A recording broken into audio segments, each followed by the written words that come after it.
যে কোনো অনুষ্ঠান বাড়িতে বা বিয়ে বাড়িতে সবচেয়ে পছন্দের আমার আইটেম হলো ভেজ ডাল। তোমরা কারা কারা আমার মতোই অনুষ্ঠান বাড়ির ভেজ ডালটা খেতে ভালোবাসো আমাকে কিন্তু কমেন্ট সেকশনে জানিও। বছরের প্রায় সবসময় এই ভেজ ডালটা বানানো যায়, কিন্তু ভেজ ডাল বানানোর জন্য যা যা উপকরণ লাগে শীতকালে কিন্তু অ্যাভেলেবেল সব কিছু হাতের কাছে পাওয়া যায়।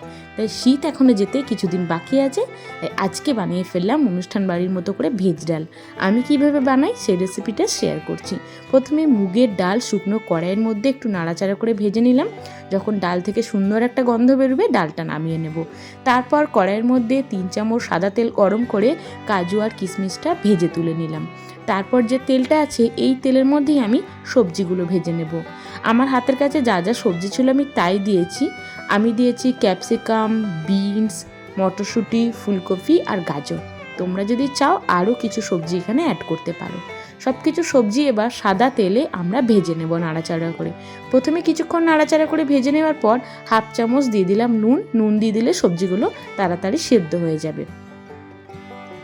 বেশ কিছুক্ষণ নাড়াচাড়া করে নিয়ে একটু ঢাকা দিয়ে দেবো, তাহলে কিন্তু সবজিগুলো তাড়াতাড়ি একদম সেদ্ধ হয়ে যাবে। 5 মিনিট মতো ঢাকা দিয়ে রেখেছিলাম। এবার দেখো মোটামুটি সবজিগুলো কিন্তু ভালোভাবে ভাজা হয়ে গেছে। এবার সবজিগুলো তুলে নিচ্ছি। আমি এখানে সবজিগুলো আগে ভেজে নিয়েছি, তোমরা চাইলে ডালটা আগে সেদ্ধ করে নিয়ে তারপর সবজিগুলো ভাজতে পারো। সবজিগুলো ভাজা হয়ে গেলে ওই কড়াইয়ের মধ্যে দিয়ে দিচ্ছি জলটা গরম করে নিয়েছি। তারপর ডালটা দিয়ে দিচ্ছি। এখানে ডালটা আমি কিন্তু 2বার ধুয়ে নিয়েছি। ডালটা খুব বেশি ধুইও না, তাহলে কিন্তু ডালের গন্ধটা চলে যায়। ডালটা দেখো এবার দিয়ে দিয়েছি। ডালটা কিন্তু ফুটতেও শুরু করে দিয়েছে। ডাল ফোটার সময় এইভাবে ডালের উপরে যে সাদা ফেনাটা জমবে সেটা কিন্তু হাতা করে তুলে দিও। শুনেছি এটা নাকি খাওয়া আমাদের স্বাস্থ্যের জন্য খুব একটা ভালো নয়। মুগের ডাল সেদ্ধ হতে তো বেশিক্ষণ লাগে না, মোটামুটি 10 মিনিট মতো টাইম দিলেই মুগের ডালটা সেদ্ধ হয়ে যায়। ডাল সেদ্ধ হয়ে গেছে, ডালটা এবার নামিয়ে রেখেছি। এবার কড়াইয়ের মধ্যে 3 চামচ সর্ষের তেল দিয়ে দিলাম।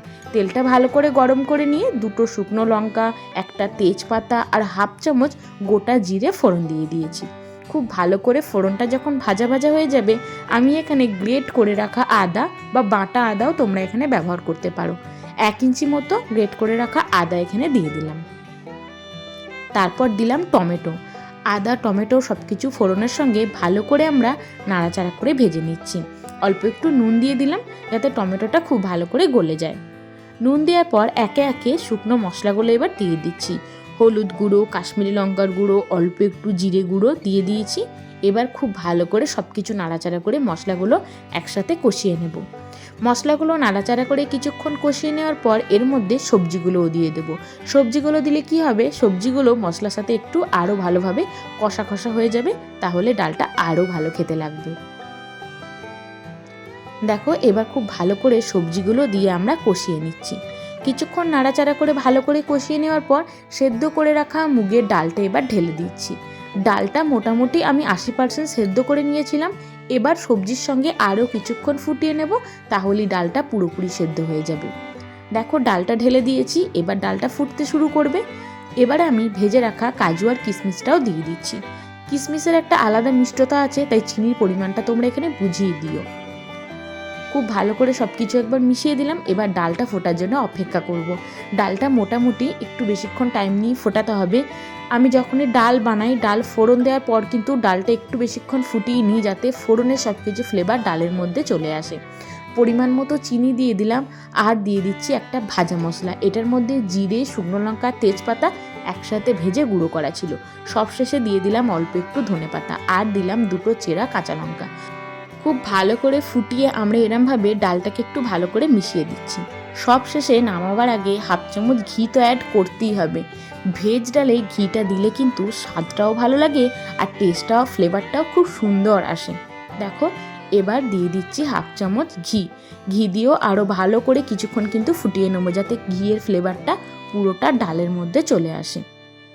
টকবক করে ডালটা আর কিছুক্ষণ ফুটিয়ে নিয়ে গরম গরম সার্ভ করে দেবো।